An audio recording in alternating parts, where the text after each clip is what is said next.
ফেরেশতাদের কাবা, বাইতুল মামুর 7 আসমানের উপর। এটা কত বড় শোনেন। কৃষ্ণই বলেন প্রতিদিন এই আল বাইতুল মামুর ফেরেশতাদের মসজিদে 70,000 ফেরেশতা ইবাদতের জন্য চান্স পায়। একবার ঢুকে যে বের হয়ে যায় কিয়ামতের আগে দ্বিতীয়বার আর তারা চান্স পাবে না। ওইটা শেষ।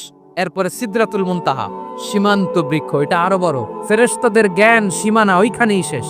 এর উপরে কি হয় ফেরেশতারা আর জানে না। সিদরাতুল মুনতাহার এরিয়া শেষ, এরপরে শুরু হয় আল্লাহুল মাহফুজ, কোরআনের বাড়ি। এটা মিন দুররাতিন বাইদা, সাদা ঝকঝকে ডায়মন্ড দিয়ে আল্লাহ বানাইছে। আমাদের সবার তাকদীর ভাগ্যলিপি ওইখানে লেখা। ওইটা শেষ, এরপরে শুরু হয় লা জামান লা মাকান এরিয়া। ওইখানে কোনো জামান নাই, মাকান নাই, no time no space area শুরু। ওইখানে কুরসি, যেখানে আল্লাহ পা রাখেন বা কুদরতি পা রাখেন।